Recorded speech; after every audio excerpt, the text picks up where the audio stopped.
ఒక బిడ్డ జన్మించాలి అంటే ఖచ్చితంగా భార్యాభర్త కలయిక ఉండాలి.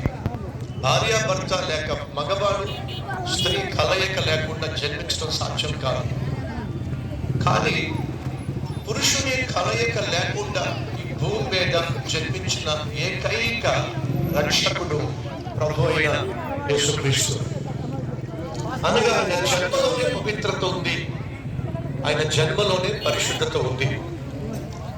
యేసు జన్మించినప్పుడు పరలోకము నుండి దేవదూతలు దిగి వచ్చి కీర్తనలు పాడినట్టుగా, స్తుతి గానాలు పాడినట్టుగా లూకా సువార్త 2వ అధ్యాయంలో మనం చూస్తాం. అనగా యేసు జన్మించినప్పుడు పరలోకము నుండి దూత సమూహము దిగి వచ్చి చదువుతున్నారు. 2వ అధ్యాయం లూకా సువార్త 13వ వచనం. వెంటనే పరలోక సైన్య సమూహము ఆ దూతతో కూడా ఉండి సర్వోన్నతమైన స్థలములలో దేవునికి మహిమయు, ఆయనకిష్టులైన మనుషులకు భూమి మీద సమాధానము కలుగునుగా కానీ దేవుని స్తోత్రము చేయించు ఉండేది. యేసు జన్మించినప్పుడు పరలోకము నుండి దేవుని దూతలు దిగి వచ్చినట్టుగా చరిత్ర లిఖించబడింది. యేసు జన్మించినప్పుడు పశువుల కాపర్లు వారి గొర్రెలను మేపుకుంటున్నప్పుడు దేవుని దూత పరలోకము నుంచి దిగి వచ్చి, ఇదిగో ప్రజలందరికీ కలుగబోవు మహా సంతోషకరమైన సువర్తమానము నేను మీకు తెలియచేస్తున్నాను. దావీదు పట్టణమందు నేను మీ కొరకు రక్షకుడు జన్మించున్నాడు. ఆయనే ప్రభు అయిన యేసుక్రీస్తు.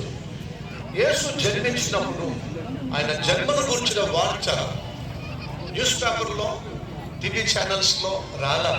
ఎందుకంటే అప్పుడు ఆ న్యూస్ పేపర్స్ లేవు, టీవీ ఛానల్స్ లేవు, బ్రేకింగ్ న్యూస్లు లేవు. సాక్షాత్తు దేవుడే తన దూతను పంపించి ప్రజలకు యేసు యొక్క జన్మను గురించినటువంటి వార్తను ప్రచురించడం జరిగింది. అంతేకాకుండా యేసుక్రీస్తు జన్మించినప్పుడు తూర్పు దేశంలో ఒక నక్షత్రము ఉదయించాడు. ఇందాక చెప్పినట్టుగా యాకోబులో నక్షత్రము ఉదయించును. ఉదయించిన ఆ నక్షత్రము ప్రభు అయిన యేసుక్రీస్తే. ఆయన జన్మించినప్పుడు ఆకాశంలో ఒక ప్రత్యేకమైన నక్షత్రము ఉదయించింది. అది చూసినటువంటి తూర్పు దేశ జ్ఞానులు,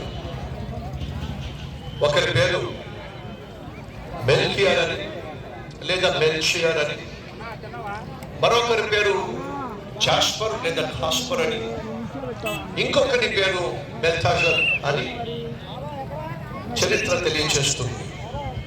వీళ్ళు నక్షత్ర శాస్త్రము తెలిసిన వారు. ఎప్పుడైతే ఆ నక్షత్రం ఉదయించిందో వారు ఒక సత్యాన్ని గ్రహించారు. ఏమిటంటే లోక రక్షకుడు జన్మించాడు. లోకాన్ని ఉద్ధరించడానికి, మానవ జాతిని ఉద్ధరించడానికి లోక రక్షకుడు అనగా దేవుడే మానవునిగా భూమి మీద జన్మించాడు అనే వాస్తవాన్ని వారు గ్రహించారు.